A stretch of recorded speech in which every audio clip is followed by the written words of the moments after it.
যা তোমার বলে ধরে রেখেছ তার কিছুই কি সত্যিই তোমার? আজ আমি আপনাকে এমন একটি প্রশ্ন করতে চাইছি যেটি হয়তো আপনার সমগ্র জীবন দর্শন বদলে দিতে পারে। একদম শুরুতে যে প্রশ্নটা রেখেছিলাম সেটি আমার করা প্রশ্ন নয়, সেটি স্বামী নিগমানন্দ পরমহংসদেবের করা একটি প্রশ্ন। ধরুন, যদি আজ রাতেই আপনাকে সব কিছু ছেড়ে চলে যেতে হয়, আপনার বাড়ি, আপনার ব্যাংক ব্যালেন্স, আপনার পরিচয়, আপনার সামাজিক মর্যাদা, এমনকি আপনার সবচেয়ে প্রিয় মানুষটিকেও, তাহলে আসলে আপনার সঙ্গে কি যাবে? এক মুহূর্তের জন্য ভাবুন তো। যার জন্য এত চিন্তা, যার জন্য এত সংগ্রাম, যার জন্য এত ভয়, যার জন্য এত দুঃখ, সেগুলোর কতটুকু সত্যিই আপনার? স্বামী নিগমানন্দ পরমহংসদেব এক কঠিন কিন্তু মুক্তিদায়ক সত্যের মুখোমুখি আমাদেরকে দাঁড় করাচ্ছেন। তিনি বলছেন, এই জগতে একা আসিয়াছ, একা চলিয়া যাইবে, এখানকার কিছুই সঙ্গে যাইবে না। এই একটি বাক্যের মধ্যে লুকিয়ে রয়েছে গীতা, উপনিষদ, বেদান্ত, শ্রী শ্রী রাম ঠাকুরের নাম তত্ত্ব এবং সমগ্র আধ্যাত্মিক জীবনের সার সত্য। আজ আমরা বিশদে আলোচনা করব এই সংসারে মানুষের এত অশান্তি কেন, কেন সুখ পেয়েও মানুষ তৃপ্ত হয় না, কেন দুঃখ অনেক সময় আশীর্বাদ হয়ে আসে, কেন নাম জপ ও জীব সেবা কলিযুগের শ্রেষ্ঠ ধর্ম, এবং কিভাবে সংসারে থেকেও মুক্তির পথে চলা সম্ভব এবং চলা আসলেই জরুরি। আমরা আসলেই কি হারানোর ভয়ে বাঁচি? মানুষ মৃত্যুকে যতটা ভয় পায় তার চেয়েও বেশি ভয় পায় হারিয়ে ফেলাকে। সম্পর্ক হারানো, অর্থ হারানো, সম্মান হারানো, স্বাস্থ্য হারানো। কিন্তু প্রশ্ন হলো, যা একদিন পুরোটাই হারিয়ে যাবেই তাকে আঁকড়ে ধরে রাখার নামই কি প্রজ্ঞা নাকি অজ্ঞানতা? উপনিষদ বারবার বলছে, তুমি যা হারাতে পারো তুমি তা নও, তুমি শরীর নও, তুমি পরিচয় নও, তুমি সম্পদ নও, তুমি সেই চৈতন্য যা সব পরিবর্তনের সাক্ষী। স্বামী নিগমানন্দের প্রথম আঘাত যে কথার মধ্যে দিয়ে আসে, তিনি বলছেন, স্বামী, স্ত্রী, পুত্র, কন্যা, আত্মীয়তা সবই মায়িক সম্পর্ক। এই কথা শুনে অনেকেই কষ্ট পান। মায়িক সম্পর্ক মানে? এই সম্পর্কগুলো প্রত্যেকটাই কোনো না কোনো প্রয়োজনের তাগিদে জীবিত থাকে। কেননা মানুষ ভাবেন যে এই কথাটি বোধহয় ভালোবাসাকে অস্বীকার করছে। না, তিনি ভালোবাসাকে অস্বীকার করছেন না, তিনি আসক্তিকে অস্বীকার করছেন। ভালোবাসা মুক্ত করে, আসক্তি বেঁধে ফেলে। ভালোবাসা ঈশ্বরের দিকে নিয়ে যায়, আসক্তি অহংকারের দিকে নিয়ে যায়। শ্রী শ্রী রাম ঠাকুর মানুষের কাছে বারবার একটা কথা স্মরণ করিয়েছেন, নাম করো। কেন? কারণ নাম মানুষকে সম্পর্কহীন করে না, বরং সম্পর্ককে শুদ্ধ করে।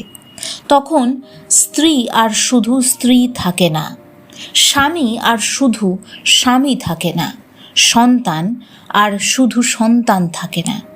তখন সকলের মধ্যে ভগবানের প্রকাশ দেখা শুরু হয়।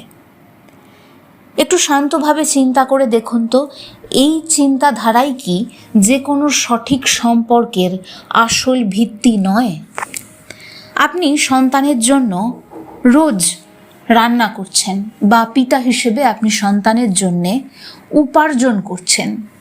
দিনের শেষে তারপর তাকে বারবার স্মরণ করিয়ে দিচ্ছেন, আমি তোমার জন্য কত পরিশ্রম করছি, তুমি সেটা দেখতে পাচ্ছ না? এই বোধটা কোথা থেকে আসে বলুন তো? অহংকার থেকে।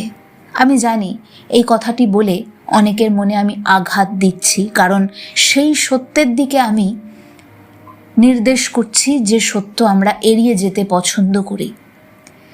ঠান্ডা মাথায় চিন্তা করুন তো, এই সন্তান নিজে থেকে আসেননি, আপনি বা আপনার যে স্পাউস তাকে এনেছেন, কাজেই আপনি তাকে এই জাতীয় মন্তব্য করতে পারেন না। সুতরাং এটি একটি উদাহরণ দিলাম। একইভাবে প্রত্যেকটি সম্পর্কে আমাদেরকে নমনীয়তা আনা দরকার। নমনীয়তা দিয়েই সম্পর্ককে বাঁচাতে হয়।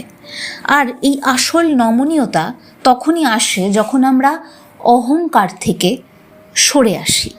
যতক্ষণ অহং বোধ থাকে ততক্ষণ এই বিষয়টা বারবার আসতে থাকবে যে আমি তোমার জন্য এই করছি, আমি এত কষ্ট করছি, আমি এত পরিশ্রম করছি। এবং সংসারের প্রত্যেকটা মানুষ যদি এই অহংকার থেকে দূরে সরে যায় এবং ঈশ্বরমুখী হয়, তাহলে তারা এই সত্য জ্ঞান করতে পারে যে আমরা প্রত্যেকে কর্মফলের মাধ্যমে প্রত্যেকটি সম্পর্ককে পেয়েছি, কিন্তু প্রত্যেকটি সম্পর্কের মধ্যে প্রত্যেকটি চারপাশের মানুষজন, তাদের প্রত্যেকের মধ্যে সেই পরমাত্মা বিরাজমান। কাজেই চিত্ত শুদ্ধি হলে ভেতরে যদি এই উপলব্ধি গেঁথে যায়, আপনি কখনোই তাদেরকে আর দোষারোপ করবেন না বা অহংকারীভাবে তাদের দিকে কথার স্রোত ছুড়ে দেবেন না। স্বামী নিগমানন্দ পরমহংসদেব একটা অসাধারণ উপমা দিয়েছিলেন। তিনি বলেছেন, যেমন বিকারের রোগী বারবার জল চায় কিন্তু তৃষ্ণা মেটে না, তেমনি সংসারী মানুষ সুখ সুখ করে খুঁজে বেড়ায়, দৌড়ে বেড়ায়, কিন্তু তৃপ্ত হয় না। আজকের পৃথিবীটার দিকে একটু তাকিয়ে দেখুন তো, আরও টাকা, আরও ফরওয়ার্ড, আরও সাফল্য, আরও সম্পদ, আরও ভোগ, আরও অশান্তি। কেন? কারণ অভাব বাইরে নয়, অভাবের অনুভূতি ভেতরে। আমাদের মধ্যেকার সমস্ত অভাব আসলে ওই একের অভাব। আমাদের স্বভাব অসীম, আমরা সীমিত পরিসরে শান্তি খুঁজছি, সুখ খুঁজছি। ঠিক সেই কারণেই প্রয়োজন কখনো মিটছে না। একমাত্র সেই অসীমের দিকে যাত্রাই আমাদের ভেতরকার সেই হাহাকারকে দূর করতে পারবে। স্বামী নিগমানন্দ তাই বলেছেন যে জীবের কোনো অভাব নেই, অজ্ঞানই অভাব সৃষ্টি করিয়েছে। এটাই উপনিষদের শিক্ষা। তুমি পূর্ণ, কিন্তু নিজেকে যে অপূর্ণ ভাবছ সেইখানেই অজ্ঞানতা লুকিয়ে রয়েছে। তুমি অসীমের অংশ, কিন্তু তুমি নিজেকে সীমাবদ্ধ ভাবছ, এটাই তো মায়ার প্রভাব। তুমি আসলে ওই সচ্চিদানন্দের অংশ, তোমার স্বভাবই আনন্দ স্বরূপ, কিন্তু তুমি চতুর্দিকে আনন্দ ভিক্ষা করে বেড়াচ্ছ, এটাই তো মায়ার প্রভাব। এখানেই স্বামী নিগমানন্দ পরমহংস এক বিপ্লবী কথা বলেছিলেন। উনি বলছেন, তবু যদি বিপদ আসে, সেই বিপদ সম্পদের কারণ। আমরা বিপদকে শাস্তি ভাবি, তিনি বলছেন সম্পদ। কিভাবে? কারণ সুখে মানুষ ঈশ্বরকে ভুলে যায়, দুঃখে মানুষ প্রশ্ন করে, দুঃখে মানুষ জাগে, দুঃখে মানুষ নাম ধরে, দুঃখে মানুষ নির্ভর করতে শেখে। কিন্তু তার অর্থ কি এই যে দুঃখকে আমি খুব মহান করে দেখছি? বিষয়টা তা নয়। দুঃখের মধ্যে দিয়ে চলেই মানুষের জ্ঞান অর্জন হয়। তাই আমরা যদি দুঃখকে নিয়ে খুব অভিযোগ করতে থাকি, তাহলে দুঃখ কখনো যাবে না, বরং ওই অভিযোগের আবর্তেই আমরা আটকা পড়ে যাব। তার তুলনায় আমরা যদি বর্তমান পরিস্থিতিতে যে জটিলতা আসছে, যে দুঃখের মুহূর্ত আসছে, তাকে গ্রহণ করে নিই, গ্রহণ করে সামনের পথে কিভাবে অগ্রসর হওয়া যায়, কিভাবে একটা সুন্দর জীবন তৈরি করা যায়, সেই দিকে মনোযোগটাকে স্থির করি, সেইটার মধ্যে দিয়েই মুক্তির পথ আমাদের কাছে আসে।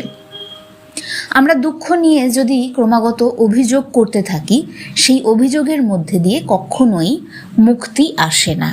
তাই প্রথমে অ্যাকসেপ্টেন্স, তারপর তাকে পরিবর্তন করার জন্য যা যা করণীয় সেইগুলো মনোযোগ সহকারে করতে থাকা। এখানে এটা বোঝা জরুরি যে দুঃখ আসছে কেন। মানুষের জীবনে যে দুঃখ আসে সেটা ঈশ্বর দেন না, সেই দুঃখ আসছে জন্ম জন্মান্তরের সংস্কারজনিত যে কর্মফল আমরা করে এসেছি, সেই কর্মফলই দুঃখরূপে আমাদের জীবনে আসছে। সেই দুঃখের কারণও ঈশ্বর নন, সেই দুঃখের কাণ্ডারই ঈশ্বর হতে পারেন। অর্থাৎ আমার দুঃখ থেকে যে ভোগটা রয়েছে, কর্মফল থেকে যে ভোগটা রয়েছে, সেটা ঈশ্বরের পথে যাত্রা করলে খানিকটা কমতে পারে। শ্রী শ্রী মা সারদা দেবী বলেছিলেন, কর্মফল ভুগতে হয়, হয়তো পাটা কাটা যেত, তার জায়গায় ঈশ্বরের নাম করছো বলে অল্প একটু আঁচড় লাগবে মাত্র। অর্থাৎ সেই ভোগের তীব্রতা ঈশ্বরের পথে চললে, আধ্যাত্মিক যাত্রায় চললে কমে যায়। অনেক ক্ষেত্রে মানুষের দৃষ্টিভঙ্গি উন্নত হয়, তার মধ্যে সাক্ষী ভাব জাগ্রত হয়। এটা খুব কঠিন। অর্থাৎ ঘটনা ঘটনার মতো ঘটছে, আমি সেটা শুধু দেখছি। এই যে উপলব্ধিটা, এটাই সর্বোচ্চ আধ্যাত্মিক উপলব্ধি। আমার সাথে কিছুই হচ্ছে না, যা হচ্ছে এমনি হচ্ছে, বা যা হচ্ছে সেটা আমার শরীর বা মনের সাথে হচ্ছে। যা ক্রমাগত বদলে বদলে যায় সেটা তো আমি নই। অর্থাৎ এই শরীরটাও আসলে আমি নই, এই মনটাও আসলে আমি নই। আমি কিন্তু এই সব কিছুর দর্শক, আমি সাক্ষী। এই ভাবটা যখন একটা মানুষের মধ্যে গেঁথে যায়, তখন তার জীবন দর্শনটাই আলাদা হয়। দুঃখ তাকে ছুঁতে পারে না। সেই দুঃখের মধ্যে দিয়ে সে মুক্তির পথ তৈরি করতে পারে। কারণ যখন মন দুর্বল, চেতনা দুর্বল, চেতনা পরিণত নয়, তখন সামনের পথ আমাদের কাছে পরিষ্কারভাবে ধরা দেয় না। সামনের পথ, মুক্তির পথ পরিষ্কার তখনই হবে যখন আমাদের পরিণত মন তার কাজে নিযুক্ত হতে পারবে। ভগবত গীতাতে অর্জুন যুদ্ধক্ষেত্রে ভেঙে পড়েছিলেন। সেখানে কিন্তু ভগবান শ্রীকৃষ্ণ অর্জুনকে সান্ত্বনা দিচ্ছেন না, আরাম দিচ্ছেন না। তিনি তাকে জাগানোর চেষ্টা করছেন, তিনি ভৎসনা করছেন, তিরস্কার করছেন, বলছেন যে এই নপুংসকতা তোমাকে শোভা পায় না। তুমি তোমার দুর্বল আবেগপ্রবণ হৃদয় নিয়ে এখন এই কঠিন কঠিন কথা বলে বিচার করছো। তোমার মন তো বিচার করার জন্য প্রস্তুতি নয়। অর্থাৎ দুর্বল মন নিয়ে বিচার হয় না। ঈশ্বরের কৃপা মানে সব সমস্যা সরিয়ে দেওয়া নয়, সমস্যার মধ্যেও সত্যের পথে এগিয়ে যাওয়ার শক্তি পাওয়া। স্বামী নিগমানন্দ পরমহংসদেবও একই কথা বলেছেন, হাসি মুখে লক্ষ্যপথে অগ্রসর হওয়াই ভগবানের কৃপা। তিনি সতর্ক করে দিয়েছেন যে অহংকার আধ্যাত্মিক জীবনের সবচেয়ে সূক্ষ্ম শত্রু। শুধু আধ্যাত্মিক জীবন নয়, আমাদের বাস্তবিক জীবন, কর্মজীবন, যে কোনো ক্ষেত্রে এটা সূক্ষ্ম শত্রু হিসেবে কাজ করে। আমাদের অজান্তেই আমাদের জীবনে প্রবেশ করে আমাদের চিন্তায়, চেতনায়, আচরণে বিষের মতো ছড়িয়ে যায় আর আমাদের চারপাশের সম্পর্কগুলোকে বিষিয়ে দেয়। তিনি সতর্ক করছেন যে নিজের মহত্ব কখনো কোনো সম্পর্কে, কোনো কাজে প্রচার করবে না, নিজের প্রশংসা করবে না, নিজেকে বড় ভাববে না। যত জ্ঞান বৃদ্ধি পায় মানুষের, তত বিনয় বাড়ে। আলু সিদ্ধের মতো নরম হওয়াই সিদ্ধ পুরুষের লক্ষণ। কি গভীর কথা, সুন্দর উপমা। কাঁচা আলু শক্ত, সিদ্ধ আলু নরম। অজ্ঞ মানুষ কঠিন হয়, জ্ঞানী মানুষ নম্র হয়। স্বামী নিগমানন্দ বলছেন, নাম জপ ও জীব সেবাই কলির যুগধর্ম। শুধু নাম নয়, শুধু ধ্যান নয়, জীব সেবা। কারণ যদি নাম করার পরেও আপনি মানুষের কষ্টে হৃদয়ে না নরম করতে পারেন, তাহলে সেই আধ্যাত্মিক যাত্রা শুরুই হয়নি, নাম তখনও হৃদয়ে পৌঁছয়নি। একদিন একটি বেড়াল ক্ষুধার্ত হয়ে দক্ষিণেশ্বরে মা ভবতারিণীর মন্দিরে মা ভবতারিণীর জন্য প্রস্তুত করা প্রসাদ খেয়ে নিচ্ছিল। চারপাশের সবাই তাকে তাড়া করেছিল, তাড়াতে চাইছিল। ঠাকুর শ্রী রামকৃষ্ণদেব বললেন, থাক না, মা ভবতারিণী তো এই বেড়ালের বেশেই এসেছেন, সেই রূপেই খাচ্ছেন। উপনিষদের সেই সর্বং খরিদং ব্রহ্ম, সেই তত্ত্বকে তিনি অন্তরে ধারণ করেছিলেন। এই একটা বাক্যের মধ্যে জীব সেবার ব্রহ্মতত্ত্বের সর্বোচ্চ তত্ত্ব লুকিয়ে রয়েছে। জীবে ঈশ্বর, সেবায় পূজা, করুণায় ভক্তি। আজকের মানুষ মৃত্যুর কথা শুনতে চায় না, কিন্তু সমস্ত আধ্যাত্মিক ঐতিহ্য মৃত্যু চিন্তাকে গুরুত্ব দিয়েছে। কেন না, মৃত্যু ভয় দেখানোর জন্য নয় তো, এটা একটা চরম সত্য পরিণতি। অগ্রাধিকার ঠিক করার জন্য, জীবনের প্রায়োরিটিগুলোকে সেট করার জন্য। যখন বুঝি সব ছেড়ে একদিন চলে যেতে হবে, তখন বুঝি আসলে কি গুরুত্বপূর্ণ ছিল।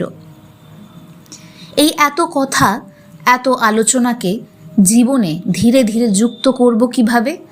কিছু দৈনিক অভ্যাস বলছি, প্রত্যেকটি অভ্যাস এখন এই মুহূর্ত থেকেই ধীরে ধীরে জীবনে যুক্ত করুন। প্রথম অভ্যাস শুরু করুন। প্রত্যেক দিন সকালে ঘুম থেকে উঠে চুপচাপ বসে চিন্তা করুন 5 মিনিট, যদি আজকেই আমার জীবনের শেষ দিন হয় তাহলে আমি জীবনটা কিভাবে কাটাতাম। আমি কি পরিবারের সাথে রূঢ় আচরণ করতাম? আমার কাজে কি আমি ফাঁকি দিতাম না। আমরা কিন্তু আমাদের কাজটা সর্বোচ্চ দিয়ে করতাম। চারপাশের সমস্ত মানুষের সাথে নম্রভাবে কথা বলতাম, অত্যন্ত ভদ্রভাবে প্রত্যেকটা সম্পর্ককে রক্ষা করার চেষ্টা করতাম। প্রত্যেকটা দিনকে এইভাবে বেঁচে চলা অভ্যেস করুন। দ্বিতীয় অভ্যাস কি করবেন? দিনের মধ্যে একটুখানি সব কিছু ছেড়ে নির্জনে গিয়ে 108 বার আপনার যে ঈশ্বরের নাম করতে ভালো লাগে তার নাম করুন। চিন্তা করুন তিনি আপনার সামনে বসে রয়েছেন, আর আপনি যে নাম করছেন তিনি হাসি মুখে ব্যাকুলভাবে আপনার নামটা শুনছেন এবং আপনাকে সাড়া দিচ্ছেন। এই আবেগের সাথে নাম করুন। রাম ঠাকুরের উপদেশ, নাম করো, নিয়মিত করো, ফল নিজে আসবে। কোথায় আসবে? আপনার চিন্তায়, চেতনায় সবার আগে সেই ফল বাস্তবায়িত হবেই হবে। তৃতীয় অভ্যাস জীবনে যুক্ত করুন। প্রত্যেক দিন একটা নিঃস্বার্থ সেবা কাজ করুন, ছোট হলেও। কাউকে ভালো কথা বলুন, একজন অসুস্থ মানুষের খোঁজ নিন, সামনে দেখতে পাওয়া অসহায় কোনো জীব, ক্ষুধার্ত কোনো মানুষ, তাকে নিঃস্বার্থভাবে সেবা করুন। সেবা জ্ঞানে কিছু দান করুন। ভাবুন সেই রূপেই সেই পরমাত্মা আপনার দরজায় এসেছে, সেই ক্ষুধার্ত জীবের বেশেই পরমাত্মা আপনার কাছে এসেছে সেবা গ্রহণ করতে। চতুর্থ অভ্যাস যুক্ত করুন। রাতে ঘুমানোর আগে 3টে প্রশ্ন। আজকে কোথায় আমি অহংকার করেছি? আজকে কোথায় আমি ঈশ্বরকে ভুলে গিয়েছি? আজকে কোথায় আমি ভালোবাসতে পেরেছি?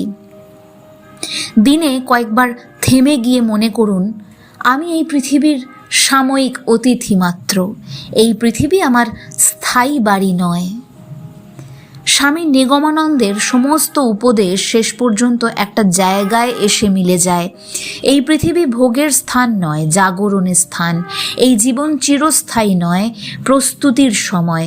এই সম্পর্কগুলো চূড়ান্ত নয়, ঈশ্বরের দিকে এগিয়ে যাওয়ার সোপান।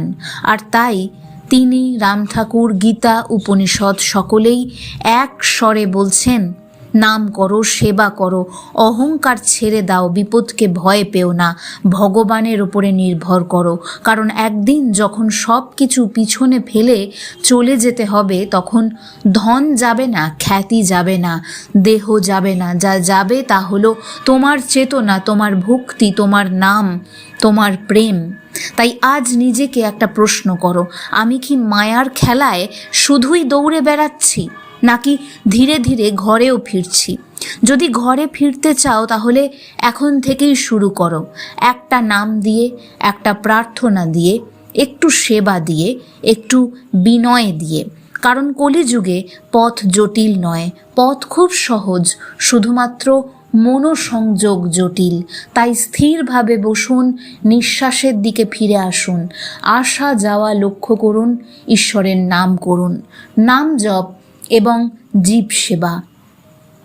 জয় গুরু, জয় শ্রী শ্রী স্বামী নিগমানন্দ পরমহংসদেব, জয় শ্রী শ্রী রাম ঠাকুর, জয় শ্রী রাম ও কৃষ্ণের জয়। সকল জীবের অন্তরে ভগবৎ স্মরণ জাগ্রত হোক।